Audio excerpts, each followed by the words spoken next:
Hello students, हम लोग class 8 का सर्कल चैप्टर कर रहे हैं। ये आज हम लोग last exercise practice set 17.2 solve करेंगे। ठीक है, इसमें 2 ही क्वेश्चंस हैं। ओके, और है भी काफ़ी इजी। पहला क्वेश्चन स्टार्ट करते हैं। पहले मैं क्वेश्चन रीड कर रही हूँ। The diameters P Q and R S of the circle with centre C are perpendicular to each other at centre C. State why arc PS and arc SQ are congruent. Write the other arcs which are congruent to arc PS. ठीक है, पहले question understand करेंगे बेटा कि क्या इसमें given information है और क्या इसमें प्रूव करने बोला है। ठीक है, इसने बोला है कि ये एक सर्कल है। इस सर्कल का मैं यहाँ आपको ड्रॉ करते हुए जाती हूँ और आपको एक्सप्लेन भी करती हूँ, तो आपको बेटर समझ में आ जाएगा। ये हमारे पास एक सर्कल है।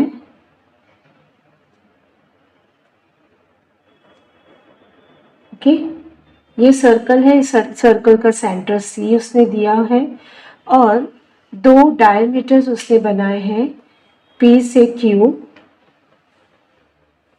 एक डायमीटर ये है और another diameter is R S from R to S. ठीक है, ओके, ये परपेंडिकुलर है। क्या गिवन इंफॉर्मेशन है कि diameter PQ is perpendicular to diameter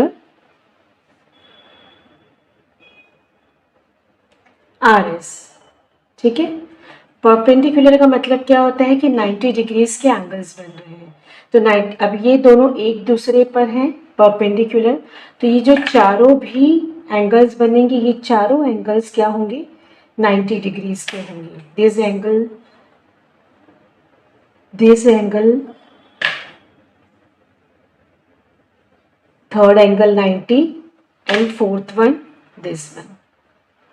ठीक है, ये चारों एंगल यानी angle P C S 90 degree होगा, angle P C R 90 degree होगा, angle R C Q 90 degree होगा, एंगल एस सी क्यू भी 90 डिग्रीज होगा। चारों एंगल ये जो दिख रहे हैं ना आपको, ये चारों एंगल 90 डिग्रीज के होंगे। ठीक है, तो हम लोग ये लिख लेते हैं। Therefore, पहला ये सॉल्यूशन स्टार्ट कर दिया मैंने। ठीक है, पहले मैंने शो कर दिया कि diameter PQ is perpendicular to diameter RS। On account of this information हम लोग ये लिख सकते हैं कि एंगल मेजरमेंट एंगल PCS, ये हमारा यहाँ पर एंगल C, सेंटर यहाँ पे ये सेंटर C है।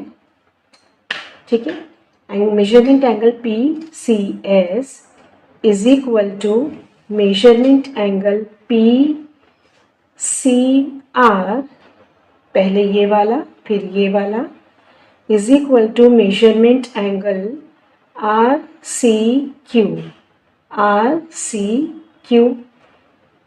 equal to measurement angle QCS is equal to 90 degrees. ठीक है, ये चारों एंगल्स क्या होंगे, 90 डिग्रीज होंगे। ठीक है, फर्स्ट क्वेश्चन में फर्स्ट पार्ट में उसने क्या हमको प्रूफ करने बोला है। प्रूफ ये करना है कि यहाँ पर मैं लिखती हूँ टू प्रूफ क्या करना है हमको, arc PS is congruent to arc SQ।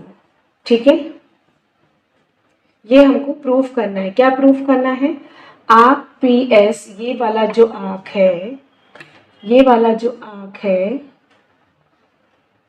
किस पे कॉन्ग्रुएंट है, QS SQ, ये कॉन्ग्रुएंट है। ठीक है, इसको प्रूफ करना है। तो जो हमने लास्ट इंफॉर्मेशन एक्टिविटी की थी उसमें ये कॉन्ग्रुएंट का जो हम लोगों ने यहाँ पर ये देखिए पेज नंबर जो लास्ट वीडियो में मैंने आपको बताया था, ये कॉन्ग्रुएंट बताने का। तो इसमें क्या था कि अगर कोई भी आर्क को मुझे कॉन्ग्रुएंट बताना है तो उसके मुझे मेजरमेंट इक्वल बताना पड़ेंगे। ये इसीलिए ये कॉन्ग्रुएंट का ये जो हम लोगों को टेक्स्ट बुक में दिया हुआ था, इसीलिए मैंने आपको बोला था कि ये जो भी एक्टिविटीज़ या ये जो भी इंफॉर्मेशन है इसको स्किप नहीं करना है, और इसको लिखने का मेथड एंड क्यों लिखते हैं, कैसा लिखते हैं, ये सब आपको समझना है।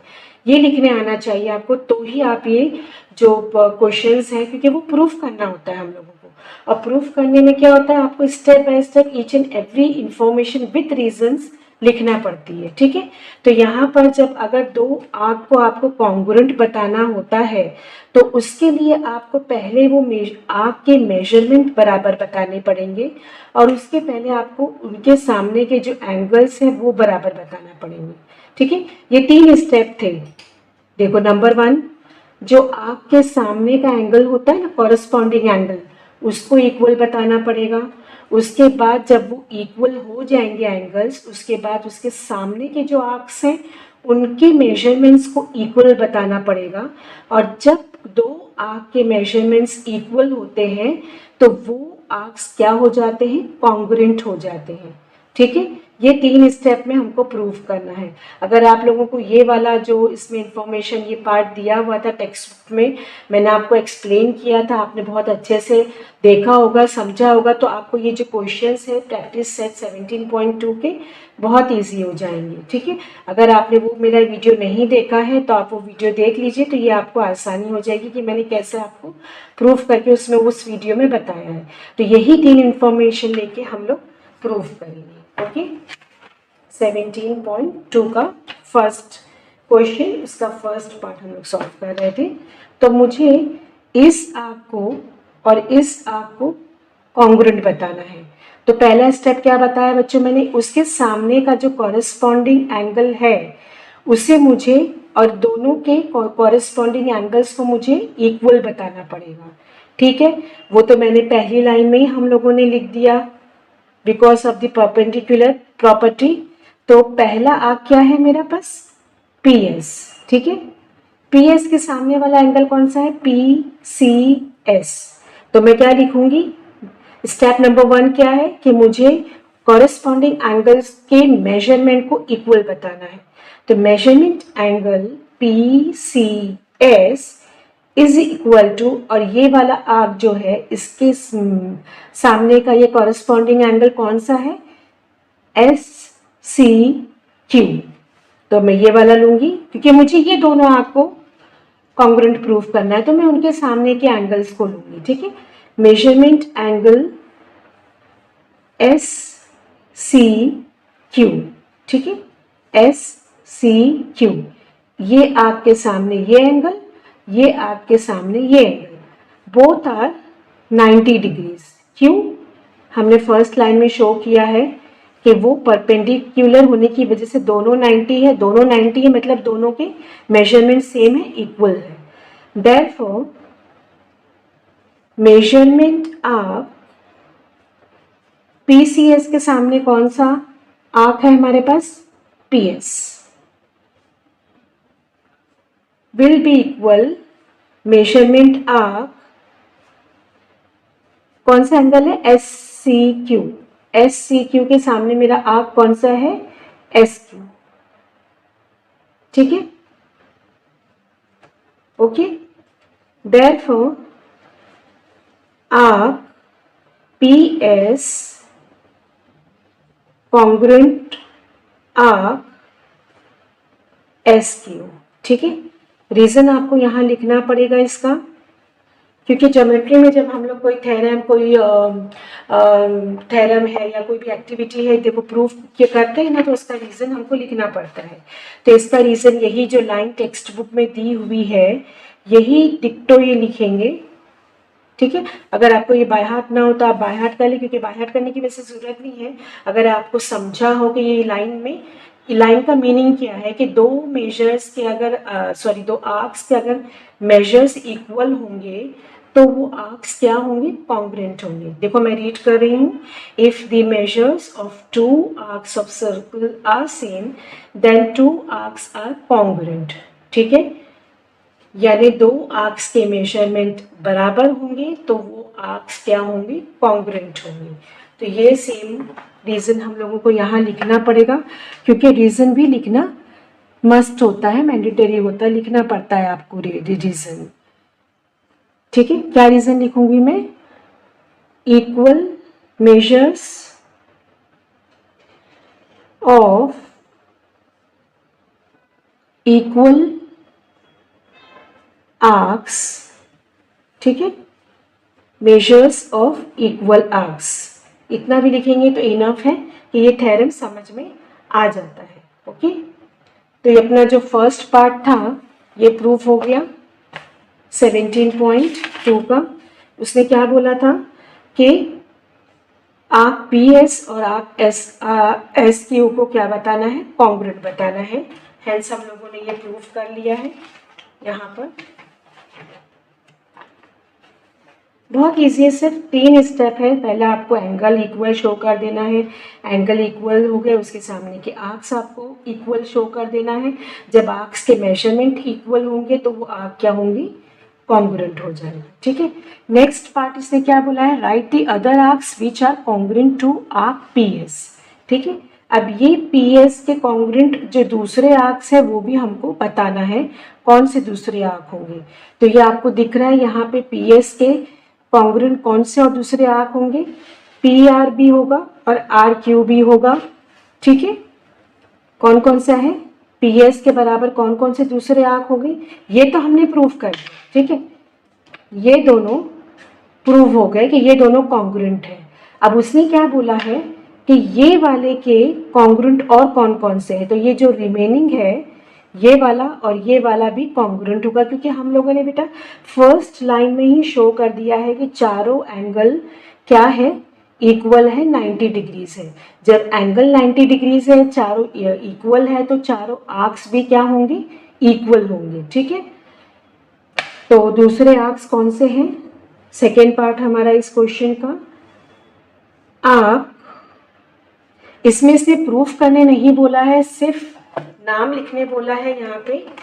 Write the other arcs which are congruent to arc P S, इसलिए हम लोग सिर्फ आर्क के नाम लिखेंगे। अगर उसने प्रूफ, जैसे फर्स्ट पार्ट में उसने बोला है प्रूफ करने के लिए, अगर उसने इन दोनों आर्क के लिए प्रूफ मांगा होता तब हम लोग ये पूरा तीनों लाइन लिखे होते, लेकिन अभी ज़रूरत नहीं है। उसने सिर्फ नाम पूछा है तो हम लोग नाम लिख देंगे। Arc P S is congruent to ये वाला आर्क, कौन सा? P R. ठीक है, एंड कॉन्ग्रुएंट टू ये वाला आर्क क्यू। ठीक है, आर्क। ये फर्स्ट पार्ट हमारा प्रूफ हो गया। ओके, एंड सेकेंड में सिर्फ आपको नेमिंग करना था, नाम पूछा था उससे, तो हम लोगों ने उतना ही गिन दिया। ठीक है, बहुत इजी क्वेश्चन था। बस आपको जो इन्फॉर्मेशन है आपकी, जो पीछे हमने एक्टिविटी और थ्योरम किया है, उसे समझ में आना चाहिए और उसे लिखने का मेथड आना चाहिए। ज्योमेट्री में क्या होता है, सॉल्व करना बहुत हार्ड नहीं होता, लेकिन उसका जो लिखने का स्टेप होता है, इसलिए आप ये जो क्वेश्चन है ना इजी है, लेकिन आप इसको लिख के 3 बार 4 बार 5 बार जितना भी हो सके आप प्रैक्टिस करें, सो दैट आपकी हैबिट में ये सारी इंफॉर्मेशन और रीजन विथ रीजंस आपकी हैबिट में हो जाए लिखने का मेथड।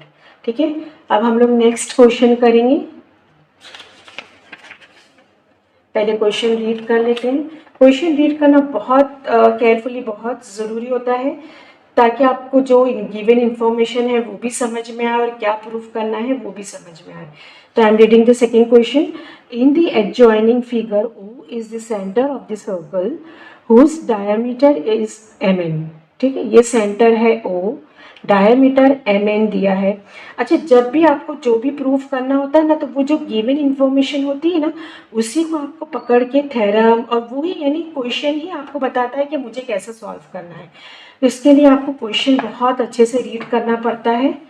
ठीक है, तो यहाँ पे इसने डायमीटर इज mm दिया हुआ है, तो यही इंफॉर्मेशन आपको बता रहा है कि मुझे यूज़ करो। इसलिए मैंने बोला आपको कि क्या क्वेश्चन आपको बहुत केयरफुली और दिमाग में रखते हुए पढ़ना है कि मुझे क्या गिवन है, मैं क्या यूज़ कर सकता हूँ या कर सकती हूँ। Measures of some central angles are given in the figure, ये जो सेंट्रल एंगल है, सेंटर पे जो एंगल्स बनते हैं उनको हम लोग सेंट्रल एंगल बनते हैं। तो कुछ जो सेंट्रल एंगल्स है, बहुत सारे एंगल्स इसने बताया, 1 2 3 4 5 6 सेंट्रल एंगल्स हैं। उनमें से इसने 1 2 3 और 4 की मेजरमेंट दी हुई है और 2 की उसने फाइंड आउट करने बोला है। ठीक है, ये 100 है, ये 100 है, ये 35 है, ये 35 है। ओके, क्या फाइंड आउट करना है? ये 3 पोर्शन में ये क्वेश्चन है, 3 चीजें इसने पूछी है। सबसे पहले क्या पूछा है? Measurement angle AOB and measurement angle COD। ठीक है, क्वेश्चन नंबर 2, प्रैक्टिस सेट 17.2 का क्वेश्चन नंबर 2। ठीक है, यहाँ पर सर्कल बन गया हमारा, फिर ये O, ये डायमीटर यहाँ से है। ठीक है, ये डायमीटर है। डायमीटर का नाम क्या है? मैंने आपको लास्ट वीडियो में भी बोला था कि टेक्स्ट बुक में क्वेश्चन में जो प्रॉपर नेमिंग दी हुई होती है वही आपको यूज करनी होती है सॉल्यूशन में। अगर आप नेमिंग को और पॉइंट्स को चेंज कर देंगे तो मे बी कि आपको मार्क्स ना मिले। ठीक है, तो क्वेश्चन में जो अल्फाबेट्स दिए हुए होते हैं नेमिंग के लिए वही आपको यूज करना है। यहाँ पर A है, ये B है, ये N है, ये C है, ये D है और इसने यहाँ पर 2 कॉर्ड भी बना दिए हैं, C और D के और A और B के। ठीक है, अच्छा, यहाँ पर AOM 100 डिग्रीज इसने दिया हुआ है, MOD भी 100 डिग्रीज है एंड BON कितना है? 35 डिग्रीज है। NOC भी 35 डिग्रीज है। ठीक है, what is asked? This angle is asked and this, ये दोनों एंगल्स हमको फाइंड आउट करने हैं। अच्छा, अब इसको फाइंड आउट कैसे करना है? तो क्वेश्चन में मैंने अभी आपको बोला कि क्वेश्चन में ही इंफॉर्मेशन दी होती है और वही क्वेश्चन ही बताता है कि मुझे कैसे सॉल्व करना है। क्वेश्चन में ये इंफॉर्मेशन दी थी, डायमीटर इज MN। ठीक है, इसी को लेके हमको डायमीटर MN है। अब ये डायमीटर जो होता है वो स्ट्रेट लाइन होती है। ठीक है, हमेशा डायमीटर ये स्ट्रेट लाइन सेंटर से जो पास हो रही है डायमीटर, ये कॉर्ड है पर ये कौन सा है? डायमीटर की, तो ये सेंटर से पास हो रहा है इसलिए वो डायमीटर है। तो ये स्ट्रेट लाइन है, स्ट्रेट लाइन में ये जितने भी एंगल्स बन रहे हैं इनका एडिशन कितना होगा? 180 होगा। अगर आपको लास्ट स्टैंडर्ड के ज्योमेट्री में जो हम लोगों ने एंगल्स के बारे में इंफॉर्मेशन पढ़ी थी वो आपको याद होगी तो वेल एंड गुड, लेकिन मैं बता दे रही हूँ यहाँ पे ये स्ट्रेट लाइन है हमारी और ये स्ट्रेट लाइन में जितने भी एंगल्स बनते हैं इनका एडिशन क्या होता है? 180 होता है।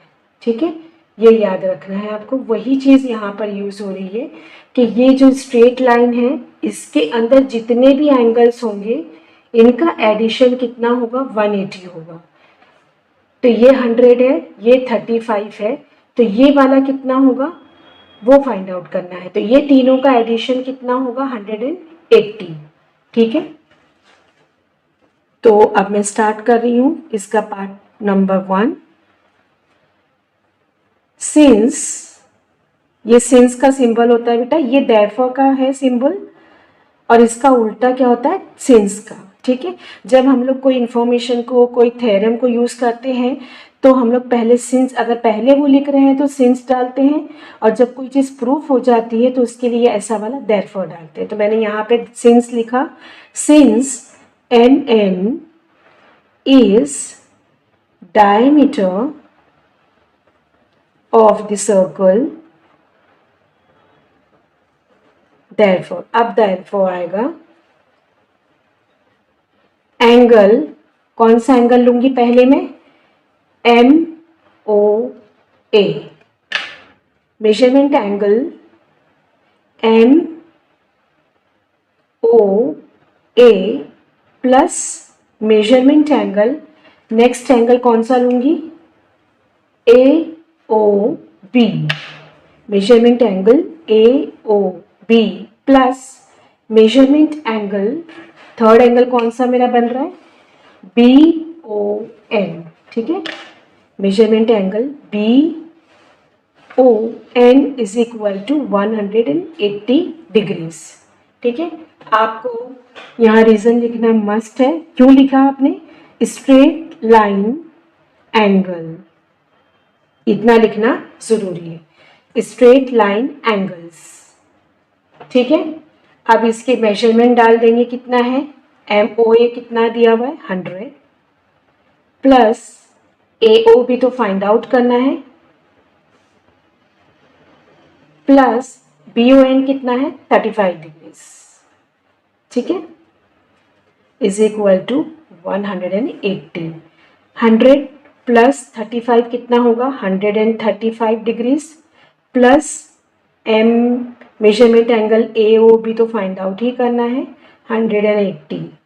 Therefore measurement angle A O B is equal to 180 minus 135 कितना होगा?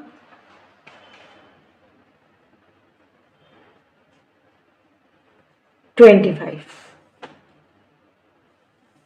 ठीक है,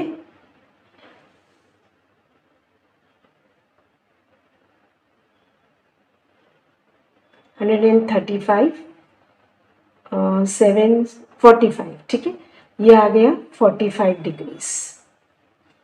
7 में से 3 गए 4, 10 में से 5, 45 डिग्रीज आ गया। कौन सा एंगल आया हमारा? ये measurement angle A O B, ये हमारा फर्स्ट एंगल फाइंड आउट हो गया। ओके, अभी सेम मेथड से बेटा ये वाला भी हम लोग सॉल्व करेंगे, क्योंकि ये भी डायमीटर है और यहाँ पे भी स्ट्रेट लाइन एंगल्स बन रहे हैं, लेकिन लिखना बहुत ज़रूरी है। मैंने आपको बोला है कि सॉल्व करने पर ही पूरे मार्क्स होते हैं। Since M N is diameter of the circle, therefore measurement angle MOD, अब कौन सा एंगल ले रही हूं मैं? MOD plus DOC, measurement angle DOC plus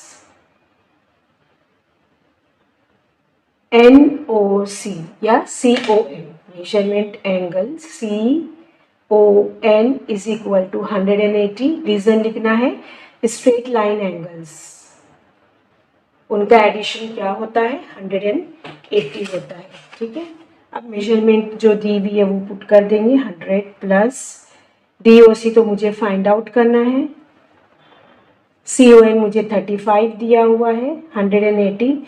same जैसे यहाँ सॉल्व किया वैसे ही सॉल्व करेंगे, ऐड करेंगे, सब्ट्रैक्ट करेंगे, तो मेजरमेंट एंगल DOC कितना आ जाएगा मेरे पास? 45 डिग्रीज। ये भी 45 आया और वो भी 45 आया, DOC भी मुझे मिल गया। ठीक है, पहला पार्ट क्या है मेरा? सॉल्व हो गया, AOB and DOC find out हो गया। ये फर्स्ट पार्ट सॉल्व हो गया। सेकेंड में क्वेश्चन सेकेंड का second part, show that arc AB is congruent to arc CD। ठीक है, मैं यहाँ पे दूसरी फिगर बना लेती हूँ रेफरेंस के लिए।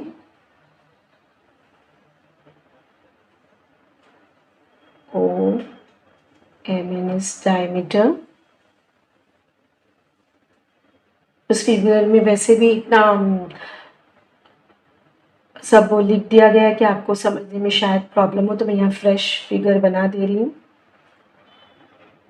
ठीक है, ये एक कॉर्ड है, ये भी एक कॉर्ड है, यहाँ पर A B N है, ये C N D। ठीक है, 100 degrees, this is also 100 degrees,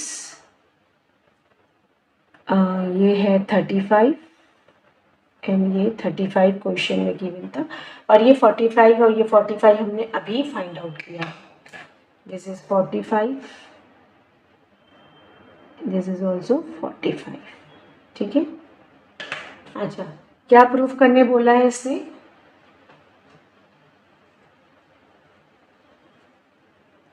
arc AB is congruent to arc CD। दो आर्क को मुझे कॉन्ग्रुएंट बताना है। मैंने आपको अभी थोड़ी देर पहले फर्स्ट क्वेश्चन में बताया था कि जब दो आर्क को कॉन्ग्रुएंट प्रूफ करना होता है उसके 3 स्टेप्स होते हैं। सबसे पहले उसके कॉरेस्पॉन्डिंग एंगल के मेजरमेंट को इक्वल बताना होगा। जब एंगल्स इक्वल प्रूफ हो जाएंगे तो वो आर्क के मेजरमेंट को, सेकेंड स्टेप में क्या होगा, वो आर्क के मेजरमेंट्स को इक्वल प्रूफ करना होगा। और थर्ड, हम लोगों को जब मेजरमेंट्स इक्वल हो गए तो वो आर्क क्या होते हैं, ऑटोमेटिक कॉन्ग्रुएंट हो जाते हैं। तो फर्स्ट स्टेप क्या है, मुझे उसके कॉरेस्पॉन्डिंग एंगल्स को के एंगल्स को इक्वल बताना पड़ेगा। ठीक है, तो कौन से दो आर्क हैं, A B and arc C D. ठीक है, तो ए बी के सामने का आर्क कौन सा बन रहा है, ये आर्क है ए बी। ये वाला आर्क क्या है, ए बी। इसके सामने का कौन सा है, A O B. Measurement angle A O B. अच्छा, और आर्क सी डी कहाँ है, आर्क सी डी मेरा यहां पर है। इसके सामने का एंगल्स कौन सा बन रहा है, डी ओ सी।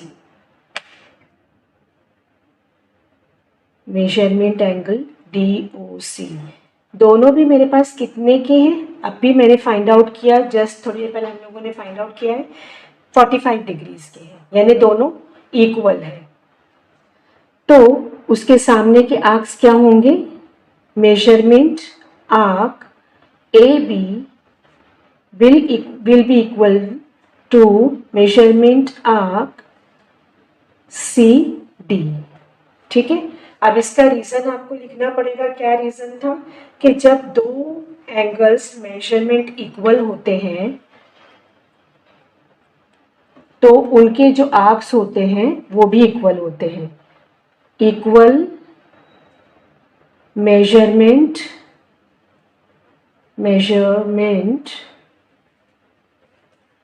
एंगल्स। ठीक है, अब इनके आर्क्स क्या हो गए, इक्वल हो गए। Therefore arc A B congruent to arc C D. यहां पे रीजन क्या लिखूंगी मैं, इक्वल मेजरमेंट आर्क्स। ठीक है, आर कॉन्ग्रुएंट। ठीक है, ये दोनों रीजन भी लिखना जरूरी है। आपको पहला स्टेप क्या था, इक्वल में एंगल को इक्वल बता दिया, उसके सामने के आर्क को इक्वल बता दिया, देन ये कॉन्ग्रुएंट हो गए। सेकेंड पार्ट भी इजीली सॉल्व हो गया। नाउ थर्ड पार्ट क्या है, show that chord A B is congruent to chord C D. ठीक है, ये भी सिंपल है, जो हम लोगों को यहाँ पे टेक्स्ट बुक में पेज नंबर 117 पे दिया था वही यूज करना है। ठीक है,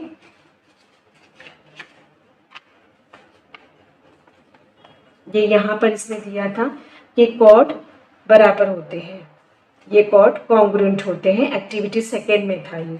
इसी एक्टिविटी को, इसी प्रॉपर्टी को हम लोगों को यूज करना है। क्या थी वो प्रॉपर्टी, कि सेम कॉन्ग्रुएंट, जो सेम आर्क होते हैं उनके जो उनके अंदर जो आर्क बनते हैं वो भी क्या होते हैं, कॉन्ग्रुएंट होते हैं। ठीक है,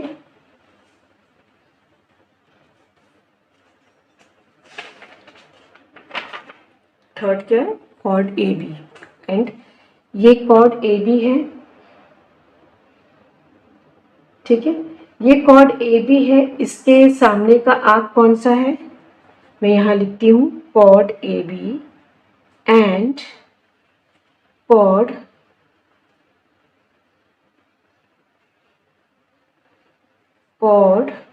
सी डी।